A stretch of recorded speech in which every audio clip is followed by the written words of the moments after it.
എല്ലാ കൂട്ടുകാർക്കും നല്ലൊരു വീഡിയോയിലേക്ക് സ്വാഗതം. ഇന്ന് ഞാനിവിടെ ഒരു വെണ്ടയ്ക്ക മപ്പാസാണ് തയ്യാറാക്കാൻ പോകുന്നത്. അപ്പം ഞാനിവിടെ കുറച്ച് വെണ്ടയ്ക്ക എല്ലാം കഴുകി നീറ്റാക്കി എടുത്തിട്ടുണ്ട്. ഇനി നമുക്ക് 1 ഇഞ്ച് വലുപ്പത്തിലൊന്ന് മുറിച്ചെടുക്കണം. അപ്പം നമുക്ക് വീഡിയോയിലേക്ക് പോവാം. ഒരു പാൻ ചൂടാക്കി 3 സ്പൂൺ വെളിച്ചെണ്ണ ഒഴിച്ചു കൊടുത്ത ശേഷം എണ്ണ ചൂടായി വരുമ്പോഴത്തേക്കും 1 ഇഞ്ച് നീളത്തിൽ അരിഞ്ഞു വെച്ചിരിക്കുന്ന വെണ്ടയ്ക്ക കൂടി നമുക്കിതിലേക്ക് ചേർത്ത് കൊടുക്കാം. ഒരു 5 മിനിറ്റ് നേരം നമുക്കിതൊന്ന് വഴറ്റിയെടുക്കാം. ഇനി സ്റ്റൗ മീഡിയം ഫ്ലെയിമിൽ വെച്ചത് നമുക്ക് തുടർച്ചയായിട്ട് ഇളക്കി കൊടുക്കണം. ഇങ്ങനെ നമ്മൾ വഴറ്റിയെടുക്കുന്നത് ഒട്ടിപ്പിടിക്കാതിരിക്കാൻ വേണ്ടിയാണ് കേട്ടോ അങ്ങനെ ചെയ്ത് കൊടുക്കുന്നത്. അപ്പോൾ കറിയിലേക്ക് നമ്മൾ ഇട്ട് കൊടുക്കുമ്പോഴും ഇത് നല്ല ഉടഞ്ഞു പോകുകയൊന്നുമില്ല. വെണ്ടയ്ക്കൊക്കെ പകുതി ഒന്ന് വെന്ത് വന്നിട്ടുണ്ട്. ഇനി നമുക്കൊരല്പം ഉപ്പ് കൂടി ചേർത്തൊന്ന് വഴറ്റിയെടുക്കാം. ഇപ്പോൾ വെണ്ടയ്ക്കൊക്കെ വെന്ത് വന്നിട്ടുണ്ട്.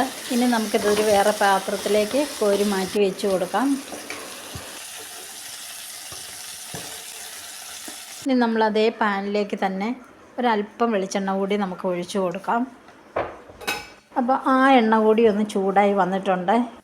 ഇതിലേക്ക് നമ്മൾ ചെറുതായിട്ട് അരിഞ്ഞു വെച്ചിരിക്കുന്ന ഇഞ്ചി കൂടി നമുക്ക് ചേർത്ത് കൊടുക്കാം. നമ്മൾ ഈ വെണ്ടയ്ക്ക മപ്പാസിൽ വെളുത്തുള്ളി ചേർക്കുന്നില്ല കേട്ടോ. കൂടെ 3-4 പച്ചമുളക് നടുവേ കീറിയതും ഞാനിതിൻ്റെ കൂടെ പഴുത്ത പച്ചമുളക് കൂടി എടുത്തിട്ടുണ്ട്. ഇനി കുറച്ച് കറിവേപ്പില കൂടി ഇതിൻ്റെ കൂടെ ചേർത്ത് കൊടുത്ത് നമുക്കിതൊന്ന് ചെറുതായിട്ടൊന്ന് മൂപ്പിച്ചെടുക്കണം. ഇനി ഒരു വലിയ സവോള കൂടി നീളത്തിൽ അരിഞ്ഞതും ചേർത്ത് കൊടുത്ത് നന്നായിട്ട് വഴറ്റിയെടുക്കാം. ഒരുപാട് അങ്ങ് ബ്രൗൺ കളറായി പോകരുത്. നമ്മുടെ സവോളയൊക്കെ ഒന്ന് വാടി നന്നായിട്ട് വെന്ത് കിട്ടിയാൽ മാത്രം മതി. വെണ്ടയ്ക്ക വഴറ്റിയപ്പോൾ നമ്മൾ കുറച്ച് ഉപ്പ് ചേർത്ത് കൊടുത്തിട്ടുണ്ടായിരുന്നു. ഇനി നമുക്കിതിലേക്കും ഒരല്പം ഉപ്പ് കൂടി നമുക്ക് ചേർത്തൊന്ന് ഇളക്കിയെടുക്കാം. നമ്മുടെ സവോളയൊക്കെ നന്നായിട്ട് വെന്ത് വന്നിട്ടുണ്ട്. ഇനി ഇതിലേക്ക് ഒരു വലിയ തക്കാളി കൂടി നമുക്കിതിലേക്ക് ചേർത്ത് കൊടുത്ത് ഒന്ന് വഴറ്റിയെടുക്കാം. തക്കാളി ഒന്ന് നന്നായിട്ടൊന്ന് വെന്ത് വന്നാൽ മാത്രം മതി കേട്ടോ. ഒരുപാട് അങ്ങനെ ഉടച്ചെടുക്കേണ്ട ആവശ്യമൊന്നുമില്ല.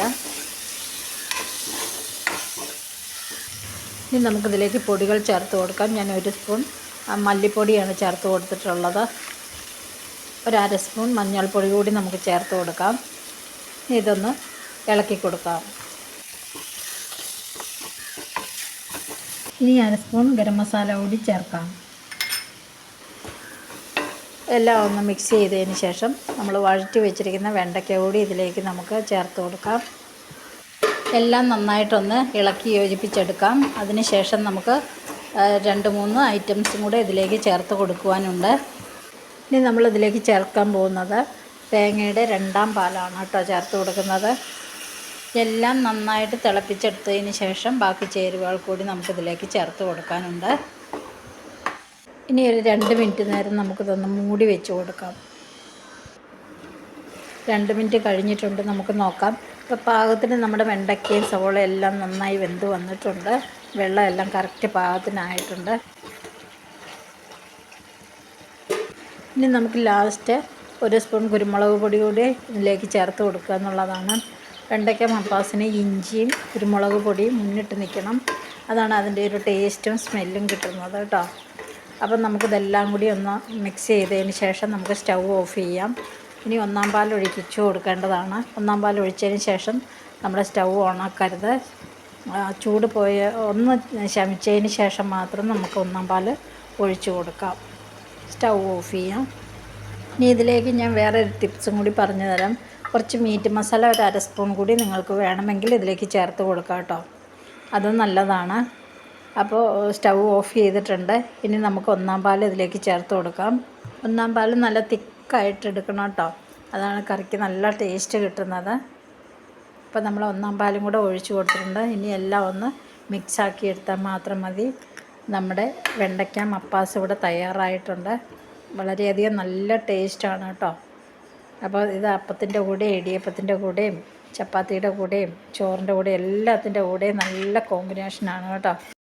ലാസ്റ്റായിട്ട് നമുക്കിനി ഇതിലേക്ക് കുറച്ച് കടുക് കൂടി വറുത്ത് ഇട്ട് കൊടുക്കണം. അതിനായിട്ടൊരല്പം വെളിച്ചെണ്ണ ഒഴിച്ച് ചൂടായതിന് ശേഷം നമുക്ക് കടുക് ഇട്ട് പൊട്ടിച്ചെടുക്കണം. കടുകൊക്കെ നന്നായിട്ട് പൊട്ടി വന്നിട്ടുണ്ട്. ഇനി ഒരല്പം ചെറിയ ഉള്ളി വട്ടത്തിൽ അരിഞ്ഞത് കൂടി ഇതിലേക്ക് ചേർത്ത് കൊടുക്കാം. എപ്പോഴും നമ്മൾ കടുക് വറുക്കുമ്പോൾ ഒരുപാട് മൂത്ത് പോകരുത്. പകുതി മൂപ്പാകുമ്പോൾ തന്നെ നമ്മൾ സ്റ്റൗ ഓഫ് ചെയ്ത് വയ്ക്കുക. ആ ചൂടിൽ തന്നെ നമ്മുടെ ഈ ഉള്ളിയും എല്ലാം മൂത്ത് വന്നോളും. ഇനി നമുക്ക് ഇതിലേക്ക് കുറച്ച് കറിവേപ്പില കൂടി നമുക്ക് ചേർത്ത് കൊടുക്കാം. ഞാൻ സ്റ്റൗ ഓഫ് ചെയ്തിട്ടുണ്ട്.